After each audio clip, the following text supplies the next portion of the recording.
Hello my anime lovers, what's up and welcome back to my channel. आज हम देखने वाले हैं देन द देन का एपिसोड नंबर 11। तो अब बिना किसी देरी के चलते हैं सीधा वीडियो की तरफ।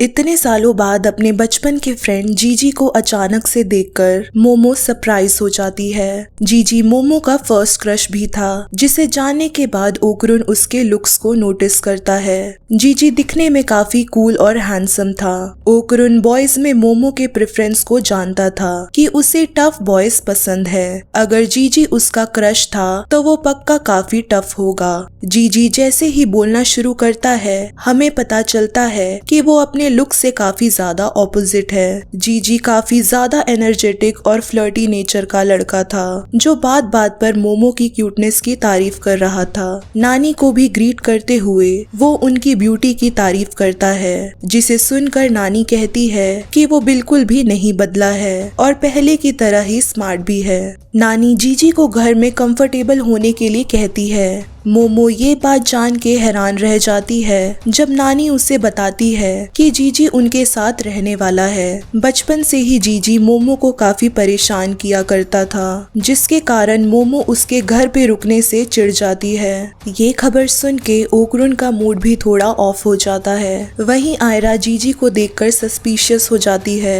उसे लगता है कि वो भी एक डीमन है और मोमो अर्थ पे कब्जा करने के लिए डीमंस की आर्मी बना रही है। मोमो के प्लान को रोकने की कसम खाते हुए आयरा घर से चली जाती है। मोमो काफी फ्रस्ट्रेटेड हो जाती है। उसके लिए ये एक नाइटमेयर जैसा था, क्योंकि अब उसे आयरा और जीजी दोनों को डील करना पड़ेगा और दोनों ही काफी ज्यादा अनोइंग हैं। आयरा के जाने के बाद ओकरुन भी अपने घर जाने लगता है। मोमो उसे आवाज देके इशारा करती है, जिसे वो समझ नहीं पाता।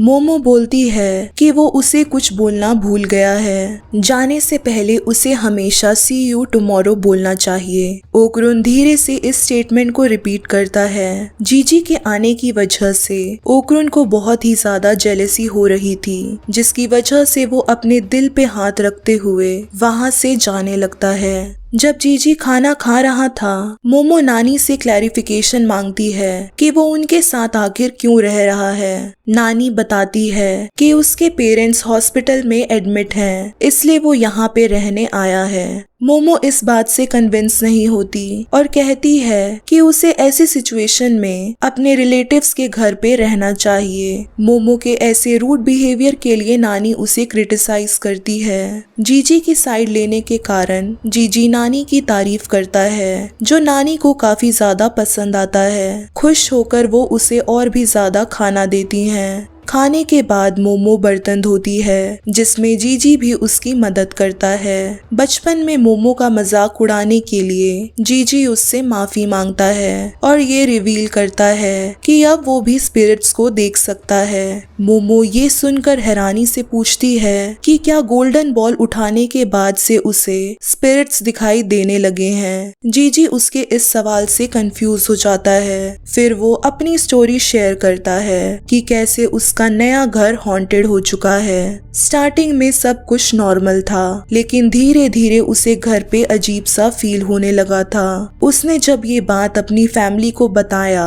तो उन्हें उस पर विश्वास नहीं हुआ, जिसकी वजह से वो भी अपने डर को छुपाते हुए प्रिटेंड करने लगा कि ये बस उसका वहम है। एक दिन उसने घोस्ट को अपने सामने देखा, तब से वो उसे लगातार दिखाई देने लगा था। घोस्ट के कारण उसके पेरेंट्स भी बीमार होने लगे थे, जिसके बाद उन्होंने 5 फेमस स्पिरिट मीडियम्स को बुला के एग्जॉर्सिज्म करवाने की कोशिश की थी, जिनमें से 3 स्पिरिट मीडियम ने आत्महत्या कर ली थी। उन्होंने एग्जॉर्सिज्म के लिए बड़े स्पिरिट मीडियम्स की भी हेल्प मांगी थी, लेकिन सबने इनकार कर दिया था। सबका कहना था कि उनकी मदद सिर्फ एक स्पिरिट मीडियम कर सकती है, जो कि मोमो की नानी साइको आयसे थी। अपना दुख शेयर करने के बाद जीजी मोमो से दोबारा पुरानी बातों के लिए माफी मांगता है और अपनी प्रॉब्लम में उसे इन्वॉल्व करने के लिए भी माफी मांगता है। मोमो उसे रीएश्योर करती है कि उसकी नानी इविल स्पिरिट को उसके घर से जरूर निकाल देगी, लेकिन नानी बताती है कि ये चैलेंज मोमो को फेस करना पड़ेगा क्योंकि उनके पावर सिर्फ कामिगाओ सिटी के अंदर काम करते हैं। साथ ही वो ये भी सजेस्ट करती है कि जीजी की स्पिरिट्स देखने की एबिलिटी शायद ओकरुन के बॉल से कनेक्टेड है। नानी मोमो को जिंदगी भर के लिए नए यूनिफॉर्म्स दिलाने का ऑफर भी करती है अगर वो ये काम करने के लिए रेडी हो जाए।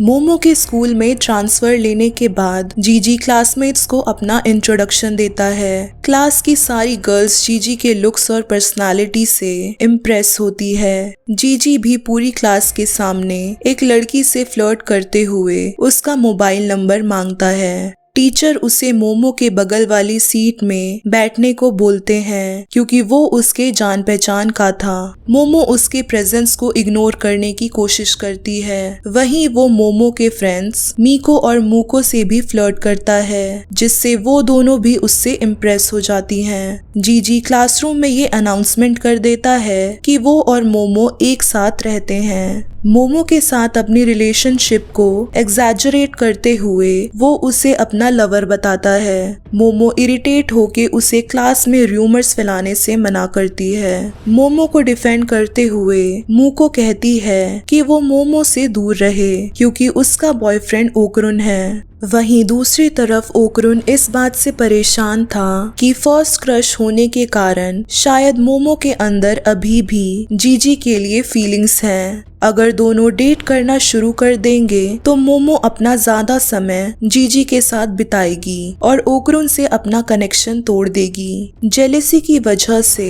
वो अपने आप को डिस्ट्रैक्ट करने के लिए लंच के टाइम पर छुपकर ट्रेनिंग करता है, लेकिन मोमो को अपने सामने देखकर वो अपना फोकस लूज कर देता है। मोमो उसके साथ लंच करने आई थी ताकि वो आयरा के साथ हुई पहले वाली इंसिडेंट दोबारा ना दोहराए। ओकरुन इस इंसिडेंट का जिम्मेदार आयरा को बताता है क्योंकि उसने ही उस पर हमला किया था। जब ओकरुन डंबल से एक्सरसाइज कर रहा होता है, मोमो उसे अपने हाथों से खाना खिलाने का ऑफर करती है। शर्माते हुए वो मोमो का ऑफर एक्सेप्ट करने ही वाला होता है, तभी जीजी भी वहां आ जाता है। मोमो उसे ताना देते हुए बोलती है कि उसकी न्यू गर्लफ्रेंड मीको कहाँ गई, जिसको सुन के जीजी मोमो को जेलस बुलाता है। मोमो को मनाने के लिए वो उसका फेवरेट योगर्ट देता है, जिसे देखकर वो खुश हो जाती है। मोमो और जीजी को एक साथ खुश देखकर ओकरुन उन्हें वहां छोड़कर जाने लगता है और अंदर ही अंदर ये डिसाइड कर लेता है कि अब वो मोमो से दूर ही रहेगा।